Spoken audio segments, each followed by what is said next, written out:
Skyrim's orphans are not just sad background characters, they are proof that this world lets children raise themselves.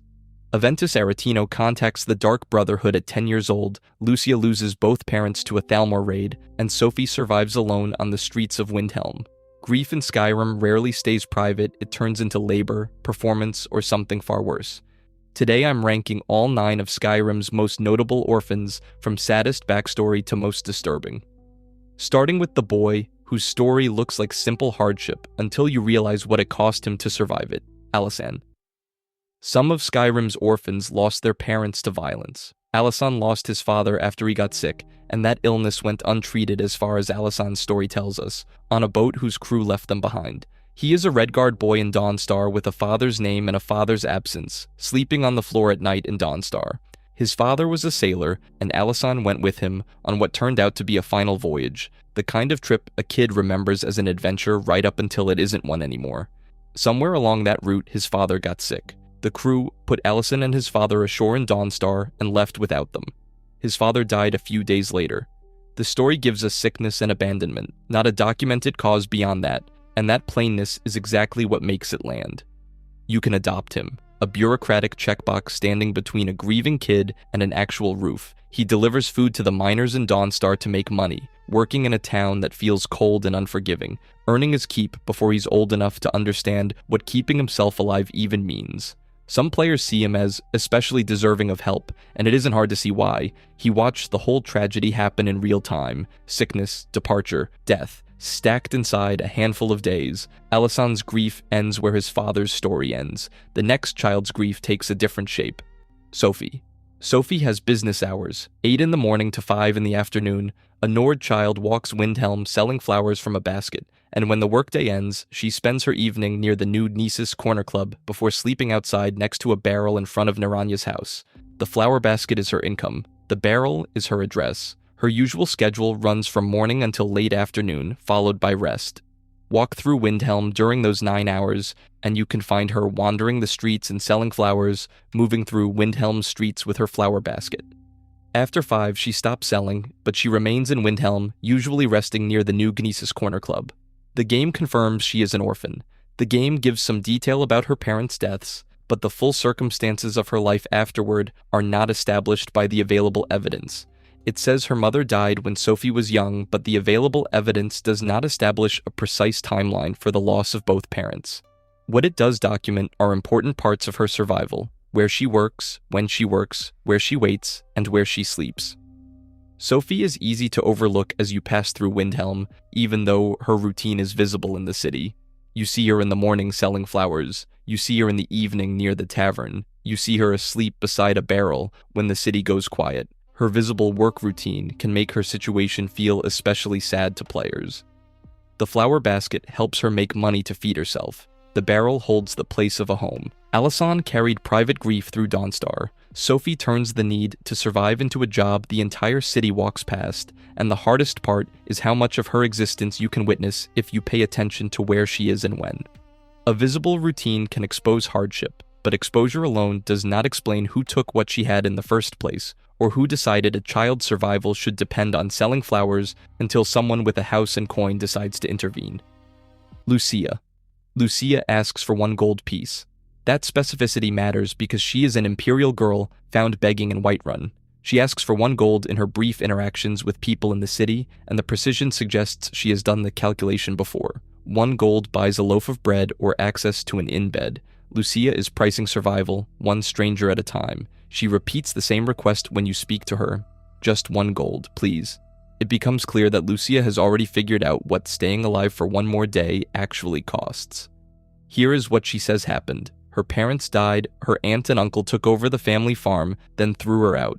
Lucia's account leaves her parents unnamed and the farm's location unconfirmed. It also leaves out how her aunt and uncle managed the takeover, or whether Lucia had any formal claim to begin with. What remains in Lucia's own account is a home that still exists, still worked by family who decided she did not belong there anymore.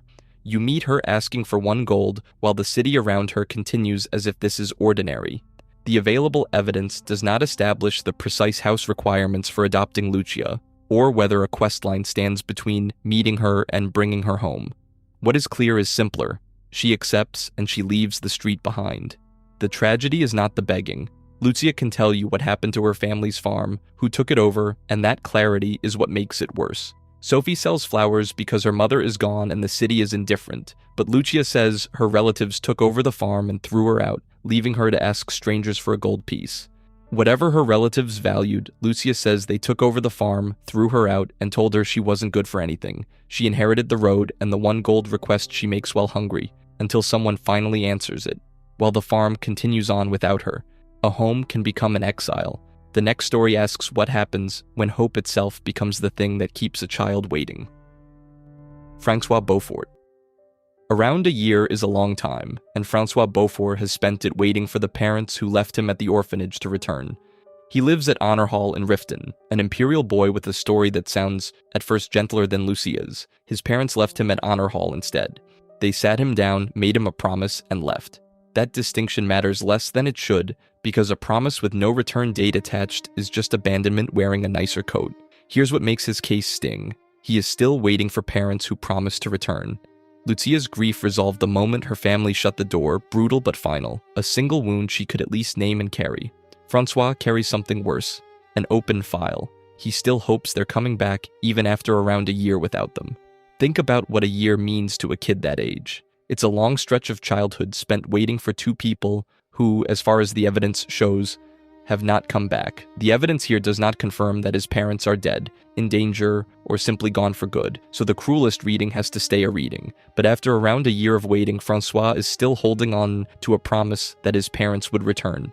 One possible reading is that they left without intending to come back, using kinder words to make the goodbye easier. That's one possible reading, but the timeline does not establish why they left. It's still the ugliest one on the table.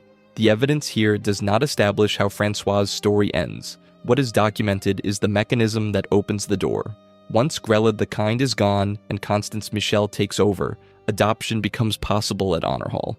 The evidence here does not establish what had to happen before he could be adopted, only that a change in management is the trigger the game gives us. His hope, at least, gets a door to walk through, even if nobody tells us whether he ever does. An unanswered promise can preserve a child's attachment to the very people who hurt him. The next case shows what happens when the adults controlling that attachment aren't absent at all. They're standing right there, running the building. Samuel. Ask Samuel where he came from, and he will hand you an answer that belongs to the woman hurting him. The origin story we hear about Samuel comes from Grelad, the woman hurting him. He is an imperial boy at Honor Hall. He has never met either parent, and the origin story he mentions is the one Grelad gave him. What he has instead is a story, and the story comes from Grelad. Samuel's mother used to work at the orphanage before she died. Honor Hall is the home the game shows him living in, and it is tied to the story he was given about his birth, a loss he can't remember and can't verify for himself. He wants a real family, somewhere out there, waiting to claim him. He says so plainly the way children say things that adults have long since stopped being able to say out loud, and that wanting sits beneath much of what he tells you. Samuel's hope is more abstract. He believes his parents are coming, but the packet gives no promise that they actually will. He got an origin story instead of a family, handed to him by the woman who already controls so much of his life. Consider what that means. The packet gives us only one reported account of his origins, and it arrives filtered through his abuser's voice, delivered by the same mouth that starves him, insults him, and keeps him from leaving Honor Hall through the adoption process. The packet gives us no orphanage record to check against Grelad's account, and it gives no other adult's testimony to corroborate it. Nothing but Grelad's word standing in for a mother Samuel has no chance to ask about it in the story we have. Nothing in the packet confirms whether Grelad's account is true, and that gap is exactly the point. Whether or not she's lying, she is the one who gets to tell him what he knows about himself. Grelad refuses to allow the children's adoption, keeping them under her control. Afterward, he notices Constance is kinder, and he says it like a boy testing whether it's safe to hope again after years of learning it wasn't. That's the whole tragedy, folded into 2 lines of dialogue. Her refusal to allow adoption blocked one route to another family, even as Constance tried to provide the children with love and comfort. Control over a story is still control, and it doesn't stop being control just because the story sounds like comfort. Somewhere in Windhelm, another child is about to learn exactly how far that kind of power can be pushed, and what a boy will do once he decides the story he was handed isn't good enough anymore. Blaise. Blaise is an orphaned Breton child, and at Katla's farm outside Solitude, The farm presents him as a stable boy who works to earn his keep. He is not behind an orphanage gate, and the evidence does not establish him reciting his trauma to strangers. Walk up to the property and you will see him working as a stable boy alongside the adults. The farm material presents him as a working stable boy, while Blaze says that everyone feels sorry for him. Ask where he sleeps, and the answer is worse than you'd expect. A pile of hay in the stables, the same space where the animals bed down, even though the property has documented sleeping space inside. That arrangement reads less like charity and more like an unspoken bargain, work that the source says is meant to earn his keep, which lands harder once you remember Allison back in Dawnstar, begging for exactly this kind of shelter and treating it as salvation. Blaze already has it, and it looks like a stable floor. You can adopt him directly off the farm the moment you own a house with a child's bed and a container. The evidence documents adopting him from the farm, and it should feel like the easiest rescue in the game. Instead, the evidence we have is simply that the player can adopt him from the farm. A hay pile carries the weight of a home here, while Blaze works at the farm to earn his keep. That arrangement links his place at the farm with the labor he provides there, and the next child in this ranking figured out exactly how far a kid can stretch that same bargain before it turns into something else entirely. Runa Fairshield. Runa Fairshield introduces herself with a resume wrapped around a plea, and that alone should worry you. She is the only girl among the 4 children who actually live inside Honor Hall, and when the Dragonborn walks through the door, she does not wait for a question. She offers herself. Strong and quick, she says, ready to do any chore you want without the game establishing who raises the subject of adoption first. She offers herself before the available greeting gives us any personal history. That eagerness lands as charm on the surface. Underneath it, it can read like a pitch a child has rehearsed, an attempt to make herself appealing as an adoptee. The strange part is how little the material here gives you underneath that pitch. The material we get on Runa identifies her as a Nord child in Honor Hall, but the material presented here gives us no names for her parents. How her parents died is left unstated. The road that brought her to Honor Hall is left unexplained. Compare that gap to Allison, whose father became sick on a voyage and died a few days after they were left in Dawnstar. In the material discussed here, Runa gets almost nothing but the performance. The game gives us her orphan status, her place at Honor Hall, and very little else. Which raises the obvious question, what, if anything, taught her to present her worth as a sales pitch? The game does show that Grelad's orphanage is a place where children can be afraid of Grelad and hear her speak to them harshly. Runa presents usefulness as part of her appeal for adoption. Runa's pitch asks for adoption while promising to give as much practical help as she can. Runa may have learned that lesson the same way every other resident learns it, one chore, one flinch, one lowered voice at a time. She is offering you labor alongside her plea for adoption, leaving the painful possibility that she has learned to treat usefulness as part of being wanted. And if usefulness is the price of survival here, you have to wonder what happens to the child who runs out of things to offer. Shah Roar. Somebody named him after a lion's roar, and Grelad treats his nighttime crying as a problem serious enough to threaten him over. That's Hror. He's the loud one at Honor Hall, the boy whose energy fills a room the second he walks into it, and if you've ever wondered whether Grelad's threats are theoretical, his story answers that question directly. He tells you plainly what he wants, a home, and the chance to prove himself in it. I'd be the best son ever, he says, like he's already rehearsed the audition, like being good enough is a switch he can flip the moment somebody signs the paperwork. It's a heartbreaking pitch, because it assumes love is a performance review he can pass just by trying hard enough. Grelad doesn't hear ambition in that voice. She hears an inconvenience she has to manage before bedtime. His crying keeps her up at night, so she threatens him with the belt. The boy trying to sell himself as the perfect future son is currently living under the same roof as a woman who responds to a child's crying with the promise of a beating. The game identifies Hror's mother as late, but the available material here does not explain why Hror ended up at Honor Hall, so important parts of that backstory remain a gap on the page. The pattern around him fills that gap in anyway. A kid performing cheerfulness this loudly, this constantly, inside a house where his crying gets answered with the threat of the belt, is very likely doing the exact thing Runa learned to do with her chores. Just louder, just angrier, just closer to breaking apart entirely. That's the arithmetic of Honor Hall now. Usefulness kept Runa safe. Hror's crying gets him threatened with the belt instead. One reading of Honor Hall is that surviving it may mean learning what Grelad wants to see and conforming quickly enough to avoid her threats. And if Hror is performing a version of childhood shaped by Grelad's threats inside that orphanage, what happens when a child stops waiting for permission and looks beyond the orphanage for a way out? Aventus Aretino. Aventus Aretino is in the locked Aretino residence in Windhelm, surrounded by candles, bones, and human flesh arranged in a ritual circle, chanting the words of the Black Sacrament to summon a Dark Brotherhood assassin who will kill the woman running the orphanage he escaped from.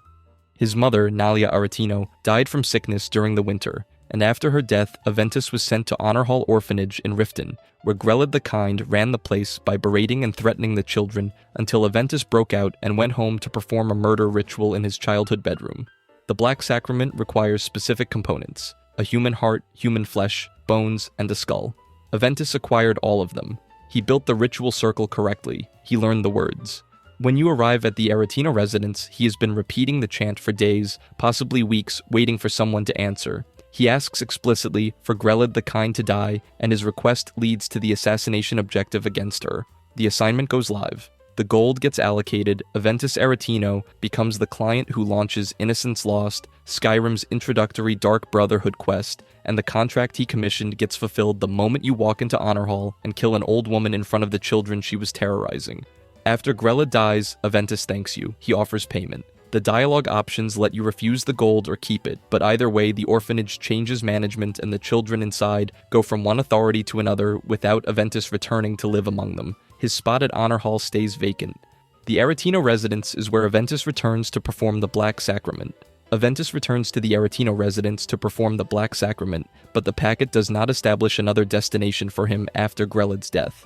What makes Aventus' story striking is that his request names Grelad the Kind as its target. Alisson watched his father die and turned loss into farm labor. Aventus watched his mother die, endured Grelad's threats, then escaped and returned home to perform the Black Sacrament. The Black Sacrament gave him a solution. The Dark Brotherhood gave him a method. Grelad became the name he gave as his target. You can read Aventus as a desperate child who believed the Dark Brotherhood was the only power capable of rescuing the orphans Grelad controlled, or you can read him as a kid who understood exactly what murder means and ordered it anyway.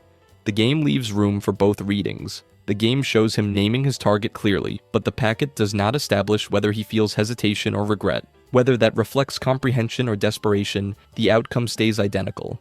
A child grieving his dead mother becomes a child who commissions an assassination, and the Dark Brotherhood treats the contract as legitimate. Aventus Aretino turns childhood grief into a Black Sacrament, treating the Dark Brotherhood as the authority capable of rescuing children from Grelad. Skyrim's most disturbing orphan story arrives when survival acquires a target and a murder quest begins in a child's bedroom. If you enjoyed this video and want to see more, click the video on the screen now.